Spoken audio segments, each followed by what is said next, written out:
Hello दोस्तों, मैं विशांग भारद्वाज एक बार फिर से स्वागत करता हूं आपका आज की अपनी इस वीडियो में। दोस्तों, आज की जो वीडियो है वो है उत्तर प्रदेश पुलिस विभाग में जो भर्ती निकली है उसके बारे में। Uttar Pradesh police requirement and promotion board, जिसे हम शॉर्टकट में UPPRBP कहते हैं, इसने अभी एक विज्ञप्ति निकाली है जिसमें कुछ पोस्ट के लिए, कुछ पदों के लिए वैकेंसी दी है, भर्ती के लिए दी है। वो हम पूरी डिटेल में आज आपको बताएंगे, पूरी डिटेल में बात करेंगे। यहाँ पे पहले हम शॉर्ट में आपको दिखा रहे हैं, उसके बाद इसका पूरा विस्तार से समझाएंगे कि क्या क्या इसके लिए एलिजिबिलिटी है, क्या क्या इसके लिए क्राइटेरिया चाहिए, कैसे आरक्षण दिया गया है और क्या एग्ज़ाम होगा, क्या एग्ज़ाम का सिलेबस होगा, पूरा आज मैं बताऊँगा। तो पूरा देखने के लिए बने रहिएगा इस वीडियो के साथ। देखिए, यहाँ पर दिया गया है कि 9,534 पोस्ट निकाली गई हैं, जो कि sub inspector SI and other various posts हैं। जो उत्तर प्रदेश पुलिस विभाग में निकली हैं वो 9,534 पोस्ट निकली हैं। वो सब इंस्पेक्टर के लिए और अग्निशमन दल के लिए निकली हुई हैं। आगे इसमें बताएंगे कि क्या एलिजिबिलिटी है और क्या पूरा क्राइटेरिया है। चलिए, यहाँ पर इम्पोर्टेंट डेट्स के बारे में बात करते हैं। तो है ऑनलाइन एप्लीकेशन स्टार्ट होंगे जो वो 1 अप्रैल 2021 से होंगे। रजिस्ट्रेशन की लास्ट डेट जो होगी वो 30 अप्रैल 2021 होगी। फीस पेमेंट की लास्ट डेट जो होगी वो भी आपकी 30 अप्रैल 2021 होगी। एग्ज़ाम डेट और एडमिट कार्ड के लिए जल्द ही आपको सूचित किया जाएगा कि कब कैसे होना है। अब अगर बात करें एप्लीकेशन फ़ीस की, कि एप्लीकेशन फ़ीस क्या रखी गई है इसकी, तो देखिए यहाँ पे सभी प्रकार की एप्लीकेशन फ़ीस, यानी कि सभी कास्ट के लिए, सभी कैटेगरी के लिए एप्लीकेशन फ़ीस समान रखी गई है। जनरल, OBC, EWS 400 लिखा है, ST SC 400 लिखा है, ऑल कैटेगरी फीमेल 400 लिखा है, यानी सभी के लिए 400 रुपये फ़ीस रखी गई है। फ़ीस का जो पेमेंट मेथड दिया गया है वो credit card, debit card, net banking, e challan दिया गया है।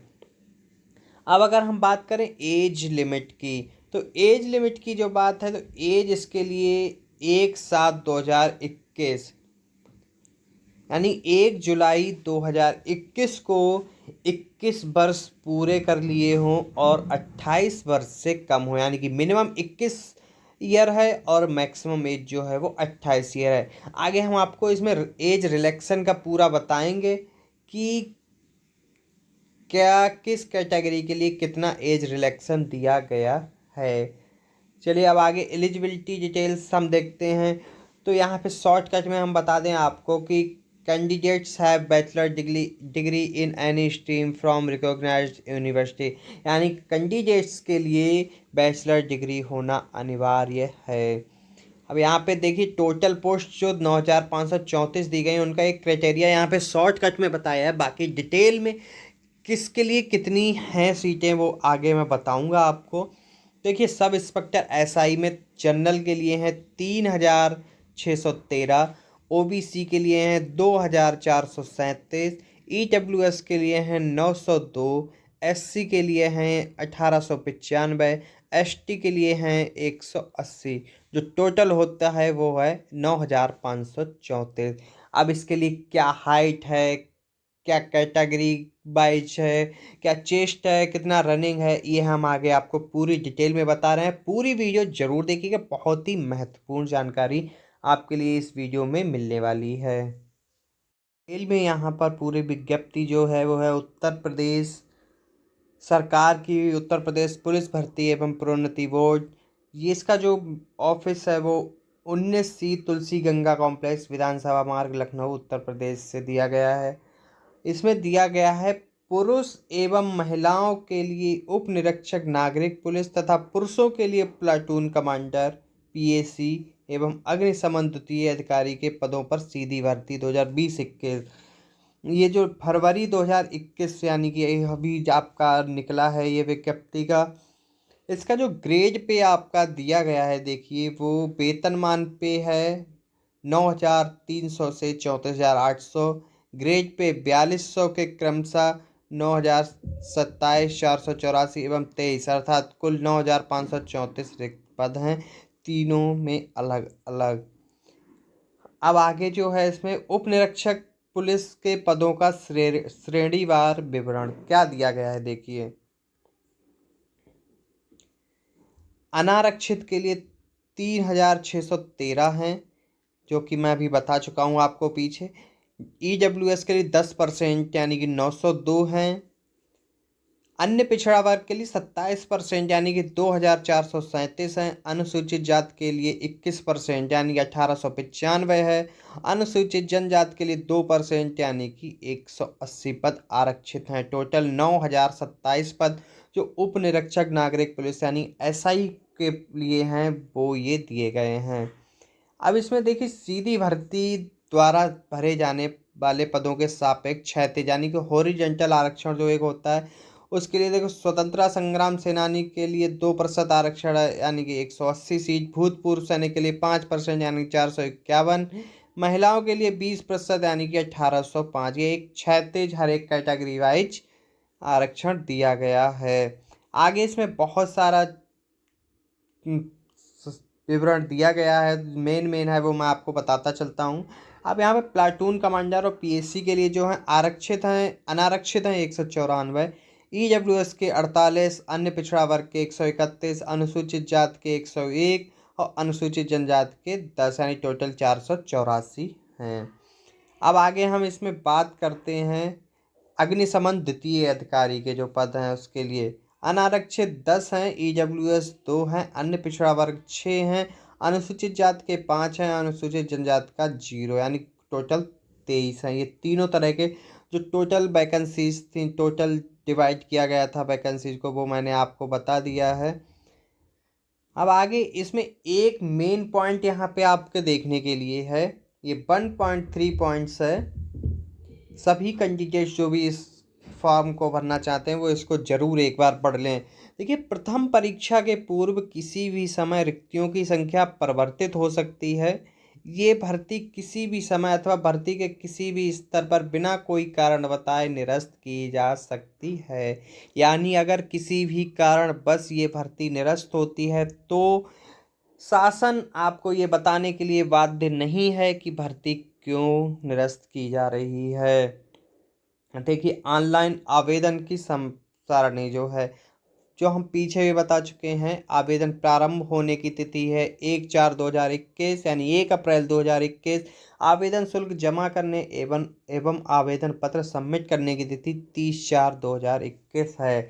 आवेदन शुल्क जो है वो 400 रुपये निर्धारित किया गया है सभी के लिए। अब आगे बात करते हैं अर्हताओं की। डिटेल में हम ये बताएंगे कि क्या वर्ता चाहिए। देखिए, भारतीय नागरिक होना चाहिए, मेन चीज़ तो ये है, और तिब्बती शरणार्थी हो, और ये तो अलग मैटर रह जाता है। फिलहाल में भारतीय नागरिक होना ही एक मेन इसकी वो है। चलिए आगे शैक्षिक अर्हता की हम यहाँ पे बात करते हैं। डिटेल में हम आपको बताएंगे कि किस तरह से क्या है। देखिए, शैक्षिक अर्हता में उप निरीक्षक नागरिक पुलिस प्लाटून कमांडर या पीएससी पद के लिए हम बता चुके हैं, किसी विश्वविद्यालय से स्नातक उपाधि या सरकार द्वारा उसके समकक्ष कोई भी मान्य अर्हता प्राप्त हो। जो अग्निशमन द्वितीय अधिकारी के पद, उसके लिए भारत में विधि द्वारा स्थापित किसी विद्यालय से विज्ञान में स्नातक उपाधि या सरकार द्वारा उसके समकक्ष मान्यता प्राप्त हो। चलिए अब आगे हम बढ़ते हैं इसमें अधिमानी अर्हता, यानी कि किसी के पास अगर कोई अधिमानी है, कोई अलग से है, तो जैसे एनसीसी हो गया, एनएसएस हो गया, तो उसका कुछ इसमें है या नहीं वो यहाँ पे बताया गया है। देखिए, अधिमानी अर्हता के कोई अंक नहीं होंगे, बल्कि 2 या 2 से अधिक अभ्यर्थियों के बराबर अंक प्राप्त करने की दशा में अधिमानी अर्हता के अभ्यर्थी को प्रस्तर 4.4 के अधीन वरीयता प्रदान की जाएगी। यानी अलग से अधिमानी अर्हता का कोई भी अंक नहीं दिया जाएगा। लेकिन यदि 2 अभ्यर्थियों के एक जैसे अंक आते हैं तो जिसके पास अधिमानी अर्हता होगी उसे पहले चांस दिया जाएगा। तो अधिमानी अर्हता में 3 चीज़ें यहाँ पे दी गई हैं। DIOS यानी डोएक या नीलेट सोसाइटी से कंप्यूटर में O लेवल का प्रमाण पत्र प्राप्त किया हो, या प्रादेशिक सेना में न्यूनतम 2 वर्ष की अवधि तक सेवा की हो, या राष्ट्रीय कैडेट कोर B का प्रमाण पत्र प्राप्त किया हो। आगे आयु और आयु रिलैक्सन, एज रिलैक्सन के बारे में हम बात करेंगे। देखिए, एज जो होनी चाहिए 1/7/2021 को 21 वर्ष की प्राप्त कर ली, यानी 1 जुलाई 2021 को 21 साल की उम्र पूरी कर ली हो, लेकिन 28 वर्ष की आयु पूर्ण ना की हो, अर्थात जिसका जन्म 1 जुलाई 1993 से पूर्व तथा 1 जुलाई 2000 से के पश्चात ना हुआ हो, वो इसके लिए एलिजिबल होंगे। आगे हम आपकी बात हैं भर्ती प्रक्रिया क्या है और कैसे होगी। मेन चीज़ यहाँ पे भर्ती प्रक्रिया का आता है, सिलेबस आता है, क्या है वो हम आपको यहाँ पे दिखा रहे हैं। देखिए, ऑनलाइन लिखित परीक्षा होगी। परीक्षा जो होगी वो 4 विषयों से संबंधित होगी। प्रत्येक 100 अंकों का प्रश्न पत्र होगा। प्रत्येक विषय जो होगा 100 अंकों का होगा। सामान्य हिंदी है जिसमें वो 100 अंकों की आएगी। मूल विधि, संविधान और सामान्य विज्ञान ये 100 अंकों का आएगा। संख्यात्मक एवं मानसिक योग्यता परीक्षा 100 अंकों की आएगी। मानसिक अभिरुचि परीक्षा या बुद्धिलब्धि परीक्षा, तार्किक परीक्षा ये 100 अंकों की आएगी। परीक्षा जो आपकी होगी वो ऑनलाइन लिखित परीक्षा की हो, ऑनलाइन होगी, लिखित परीक्षा होगी। वस्तुनिष्ठ प्रकार के प्रश्न होंगे। 4 अलग अलग निम्नलिखित विषयों के हैं। आगे हम बात करते हैं ऑनलाइन परीक्षा की क्या अवधि है, क्या है। तो देखिए, ऑनलाइन लिखित परीक्षा 2 घंटे की यानी 120 मिनट की होगी। अभ्यर्थियों की संख्या के अनुसार लिखित परीक्षा एक ही तिथि को या एक से अधिक पालियों में अथवा भिन्न भिन्न तिथियों को भिन्न भिन्न पालियों में कराई जा सकती है। मेन इसकी लिखित परीक्षा में पास होने के लिए जो न्यूनतम प्राप्तांक दिए गए हैं वो है प्रत्येक विषय में न्यूनतम 35% होने चाहिए और कुल 50% अंक प्राप्त करने में विफल रहने वाले अभ्यर्थी भर्ती के पात्र नहीं होंगे। यानी कि चारों सब्जेक्टों में 35% तो मिनिमम से मिनिमम होना चाहिए, लेकिन कुल मिला के जो होना चाहिए वो 50% होना चाहिए, तभी अगले चरण के लिए आप इसमें पहुंच पाएंगे। अब आगे बात करते हैं इसमें ऑनलाइन जो शारीरिक मानक परीक्षण वगैरह हैं उसके बारे में बात करते हैं। देखिए, पुरुषों हेतु जो ऊंचाई रखी गई है, सामान्य एवं अन्य पिछड़े वर्गों और अनुसूचित जातियों के अभ्यर्थियों के लिए न्यूनतम 168 सेंटीमीटर की ऊंचाई होनी चाहिए। अनुसूचित जनजाति के अभ्यर्थियों के लिए न्यूनतम 160 सेंटीमीटर की ऊंचाई होनी चाहिए। सीना जो होता है सामान्य, अन्य पिछड़ी जातियों और अनुसूचित जातियों के संबंध पर अभ्यर्थियों के लिए 79 सेंटीमीटर का सीना हो बिना फुलाए और फुलाने पर कम से कम 84 सेंटीमीटर सीना होना चाहिए। अनुसूचित जनजातियों के लिए 77 सेंटीमीटर बिना फुलाए और फुलाने पर 82 सेंटीमीटर होना चाहिए। न्यूनतम 5 सेंटीमीटर सीने का फुलाव अनिवार्य है।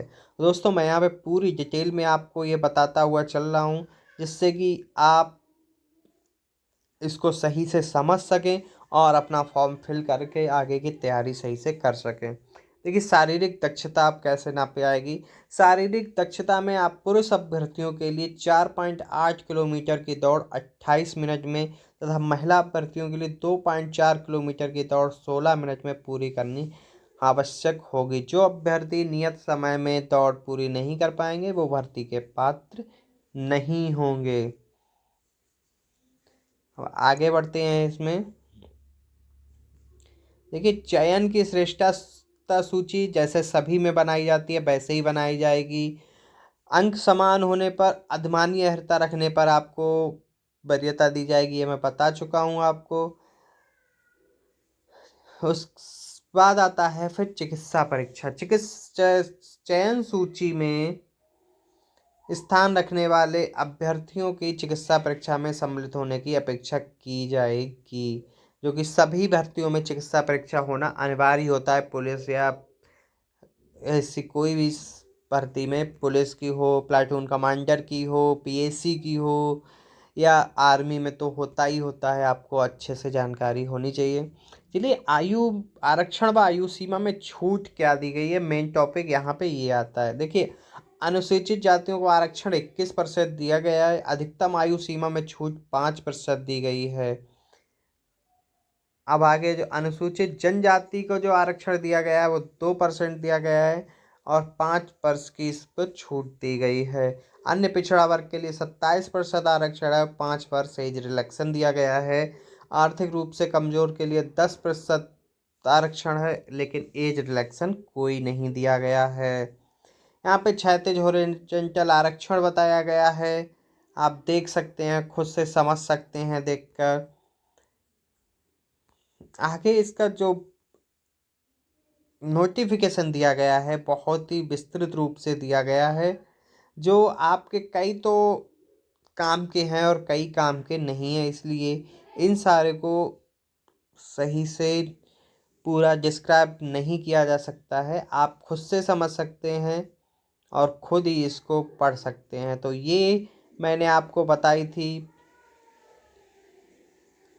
एक महत्वपूर्ण सूचना यहाँ पे यह है, व्यक्तियों के लिए महत्वपूर्ण सूचना, ऑनलाइन आवेदन करते समय अभ्यर्थी के पास अपेक्षित निम्नलिखित अभिलेख होना अनिवार्य। यानी कि क्या क्या अभिलेख होना चाहिए? शैक्षिक अर्हता संबंधी अभिलेख, स्नातक उपाधि अंक पत्र प्रमाण पत्र, अधिमानी अर्हता संबंधी अभिलेख यदि कोई हो, डोएक नीलेट सोसाइटी से कंप्यूटर से ओ लेवल का होना चाहिए, प्रादेशिक सेना में न्यूनतम 2 वर्ष की सेवा का प्रमाण पत्र या फिर राष्ट्रीय कैडेट कोर का बी प्रमाण पत्र। इनमें से कोई अगर हो तो आपको अधिमानी अर्हता लगेगी। अगर इनमें से नहीं होता है आपके पास तो भी आपके लिए कोई दिक्कत नहीं है।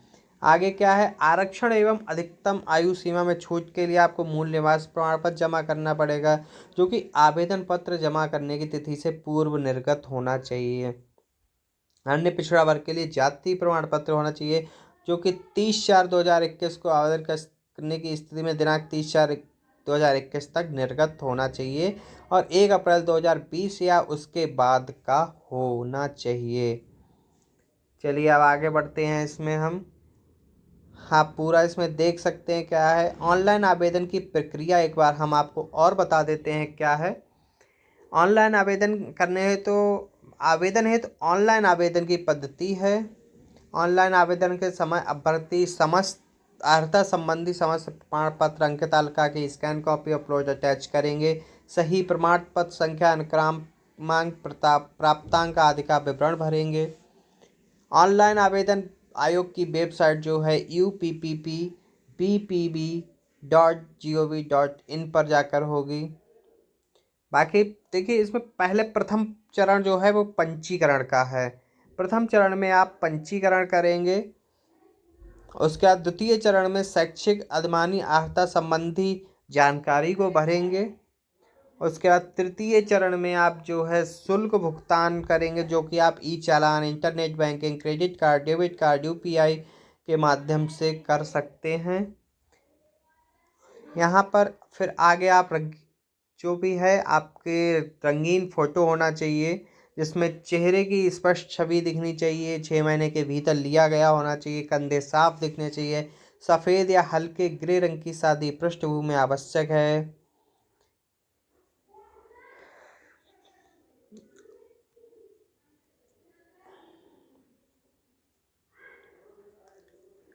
एक मेन टॉपिक यहाँ पर आपको और बताते चलें, विज्ञापित पदों पर की जा रही भर्ती जो है वो अस्थायी भर्ती है।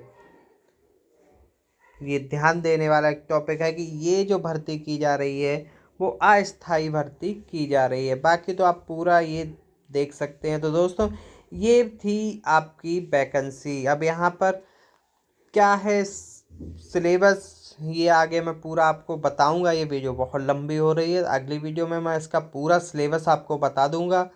तो आप पूरा सिलेबस मैं बताऊंगा, उस सिलेबस की पूरी तैयारी कराऊंगा। पूरी तैयारी और इसके और भी अधिक जानकारी इसके लिए बने रहिए मेरे चैनल के साथ। चैनल को सब्सक्राइब कीजिए, बेल आइकन दबाइए, जिससे कि नोटिफिकेशंस आपको मिलते रह सकें, और वीडियो को लाइक करके शेयर ज़रूर कीजिएगा। बाकी वीडियो देखने के लिए धन्यवाद।